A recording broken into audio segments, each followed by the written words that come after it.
Oh, I'm hearing that song. And everybody's watching her. And she's looking like, ooh, ooh, ooh. Yeah, you know that song. And everybody's watching her. Yan, no? Lahat tayong gender dito, no? Pero mukhang maraming nakatingin, maraming nagagandahan, nagagwapuhan sa'yo, no? Okay, others, pwedeng alam niyo yun, napapansin niyo. Others, pwedeng hindi niyo yun napapansin. Yan, no? So, ang taray. Okay, let us see. What kind of reading is this for our Saturday? Yan o, para sa mga mag-enjoy ng weekends at mag-shot third day dyan, no? Inuman sa mga kaibigan at barkada, no? Ingat-ingat lang, drink moderately. At siguraduhin ninyo mga babes na hindi kayo iuuwi ng inyong mga kaibigan no, dahil may stress sila.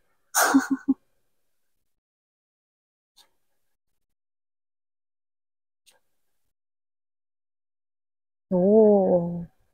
So, ang nasa-sense natin dito, no, right off the bat, no, is parang meron dito unti-unting sumisibol sa'yo, no, at ito ay nagpro-progress, no, nag-i-improve. With the Two of Wands energy, the star, it looks like with the Wands, there's this something here I'm picking up, no, mukhang ito ay level ng inyong confidence, yan, no? So, mukhang tumataas ang inyong confidence, kumpiyansa sa inyong sarili, no? And with the star, it looks like you are transforming right here, no? Alam mga babes, no? From, yung parang medyo, parang normal na version nyo lang noon, no? Is parang nagiging na kayo ritong beautiful swan. Yan, no? So, parang ganong klase ng energy, no? You are evolving, you are transforming, no? In a better version of yourself. And I love it because you are stepping into your power, no? Yung energy is parang mas nagiging confident kayo each day habang lumilipas yung mga araw, no? You value yourself, ganong energy, no? So, yeah. Yeah, look at that. See, we have here the Queen of Wands energy. See?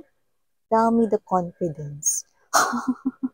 Para kayong model ng deodorant dyan, mga babes, no? So, yan, no? So, nakita ninyo that confidence, that glow up, no? Lumalabas rin talaga sa inyo ritong physical na looks, no? Yung iba mga babes, meron talaga kayo ritong pagbabagong ginawa sa inyong physical, no?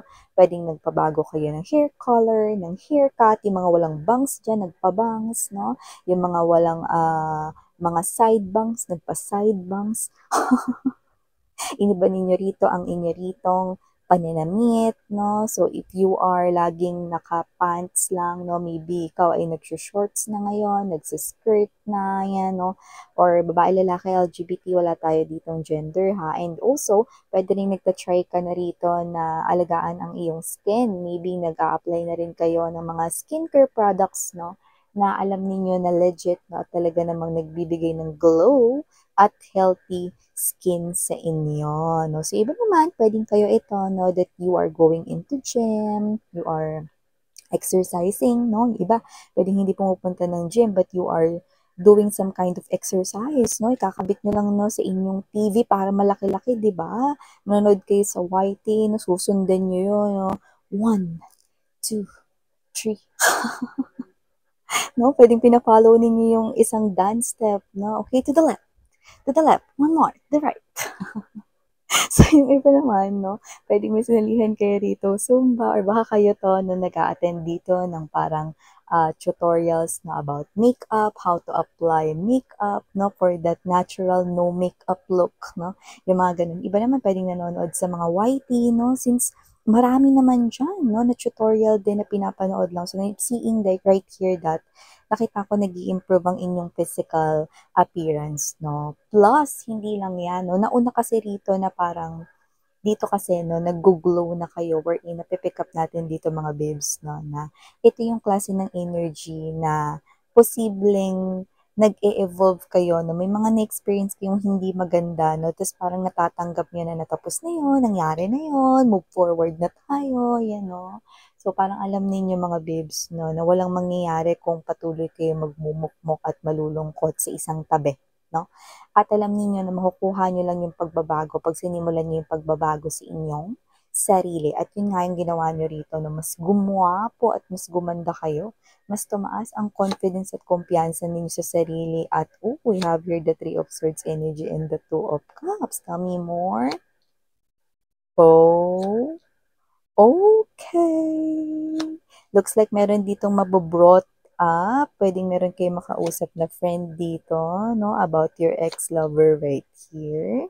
Mababanggit lang. Yun, no? Ang taas na talaga ng confidence nyo, guys. Mas tataas pa yan. Bottom of the deck, we have here the Eight of Swords energy. Ay,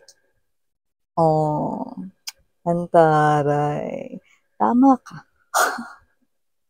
So, bago natin pag-usapan ito more, no? Pero kakalokan, dami na nating nasabi dun pa lang sa tatlong nilagay natin dito na sa ating table, no? But before that, let me just greet everybody first. Hi and hello new subscribers. My name is Yan. Welcome. Tuloy po kayo. YEN, mga mahal, no?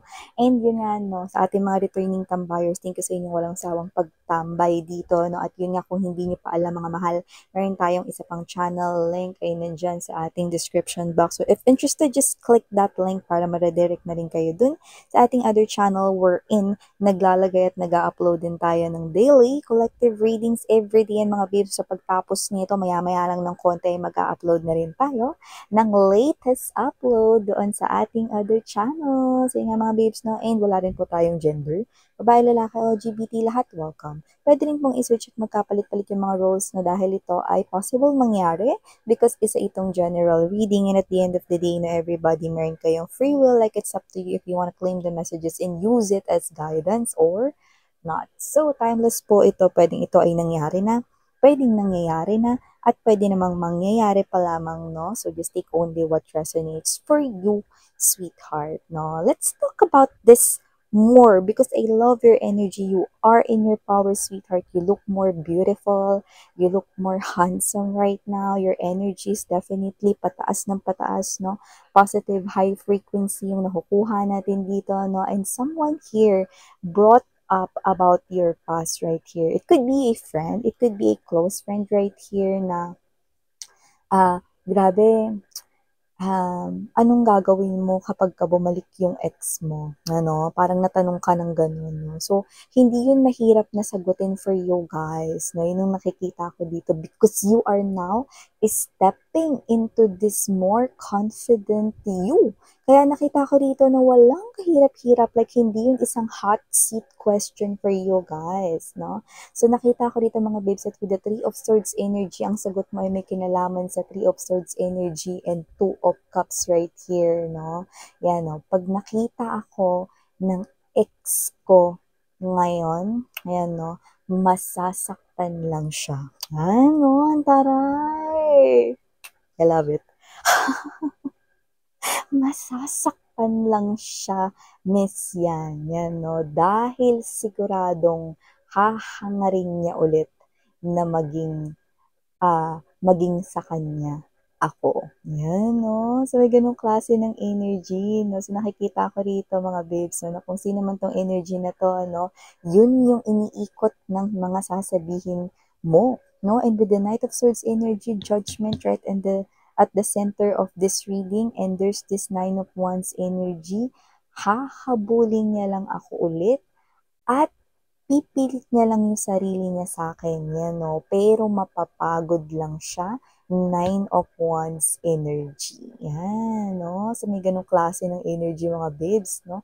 At sinasabi rin dito, no, na meron kayo ritong mga options when it comes to love, no? Nakikita ko rito that this is you, you are confident. Pwedeng may mga nanliligaw na sa inyo, nag-express ng emotions and feelings with the Seven of Cups energy. Ace of Cups right here, na yung iba, pwedeng sinasabi nyo rito na, sorry siya, meron na akong ibang nagugustuhan sa mga may gusto sa akin, no? Or, yung iba sa inyo, no, pwedeng wala pa kayong nagugustuhan, no, or wala pa kayo ritong mga manliligaw, no, pero merong mga magsusulputan sa mga susunod na mga buwan at linggo nga lang dun sa iba, no? So, nakita natin dito that definitely you are looking for brand new love and wala ka ng pakialam sa iyong past. Yan ang nakikita ko rito, no? Pero kasi, maitatanong at mabobrought up rito ang iyong ex, no? At mapag-uusapan niyo siya ulit ng iyong best friend or ng iyo ritong close friend, no? Like, out of nowhere, no? Parang nag-pop out lang out of the blue, no? Pero alam mo, hindi yun isang coincident lang. Hindi yun isang random lang na thought, no? Kundi ito talaga, no, yung parang way ni universe na ginamit na instrumento ang kaibigan mo rito, ang katrabaho mo, kung sino man yun na magbo-brought up rito ng ex mo na kilala din niya, no? Nakita ko rito na isang confirmation yun, no? Na makita or malaman ni universe galing mismo sa'yo kung ano na ang tingin mo ngayon sa iyong ex, no? So, nakita ko rito na yung nakakaloka yung sagot ninyo, mga babes, no? Nakita ko rito na yung iba sa inyo, pwedeng meron na kayong sinisimulan, no? Mayroon na kayo ritong kausap, nagugustuhan nyo na siya.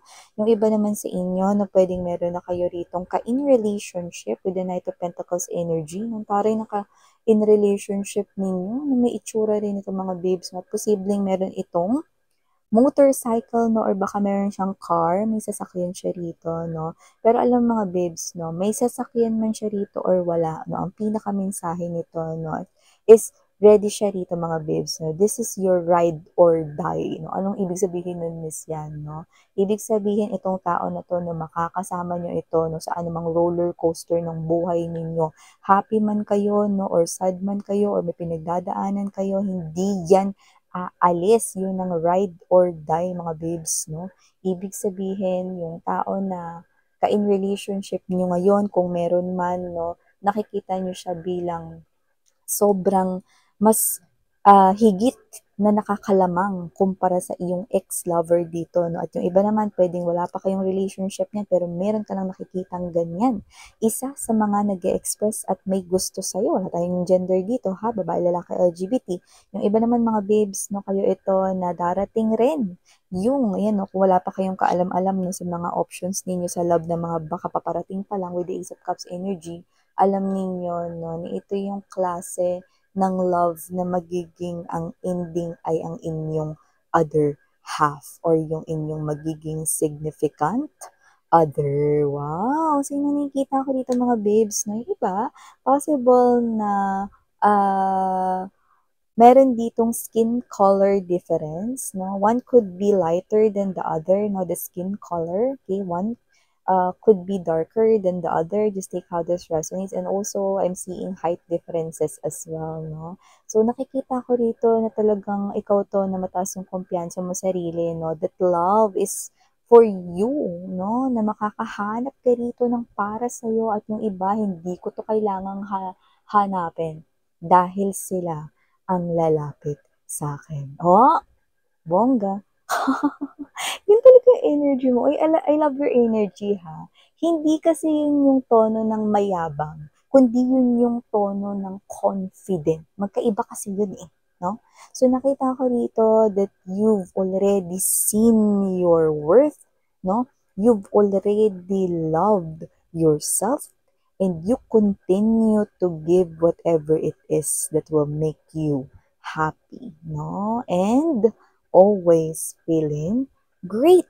At nakikita ko rito mga babes that words are really powerful because what you just told your friend, what you just told your colleague, or what you just told your kaibigan dito, no, about your ex, no, nahahabulin kayo pag nakita kayo rito, na parang ang energy nyo rito is, wag na lang sana niya akong makita para hindi niya na ako hangarin. Dahil the moment na makita niya ako ulit, siguradong tutulo ang laway niya. At manghihinayang siya sa pagtatapos ng aming koneksyon. At kung may third party mang involved dito, no, manghihinayang siya na ipinagpalit niya ako. Ay, I love your energy. Ang ganda ng energy mo, no? At hindi ka nga nagkamali dito, sweetheart, because in the near future, at yung iba immediate future ito ang bongga, no? Eight of Swords energy, Five of Pentacles right here, the lovers. Nakita ko, natutuo nga, hahabulin at hahangarin ka, no, nitong ex mo rito, no, dahil ang laki na ng iginanda at igwinapo mo rito, no? Talagang hashtag manghihinayang siya rito ng bongga, pero hindi mo siya papansinin. Five of Pentacles energy, boy kamot is here. Boy kamot ulo, no? Or neneng kamot ulo right here, no? Hindi mo siya papansinin, no? It's like this person right here is just a part of your past. Others, pwede kayong mag-smile back sa kanya, no? Pero yun lang, no? Parang kayo ito, natitigan mo na lang yung sinayang mo, be. I love it. Yan. So, ano po masasabi ko rito? Kayang-kaya niyo nang i-handle to, no? So, nakikita ko rito, no, na tama ka, no? Nakikita kong hahabulin ka niya nga talaga dahil yun ang nakikita kong nangyayari na sa iba at sa iba ay mangyayari talaga. So, yeah, ito yung mga mensahe na kuha ko here for you guys. Sarang hiyo again, I'm Yuriana on me, love and light, and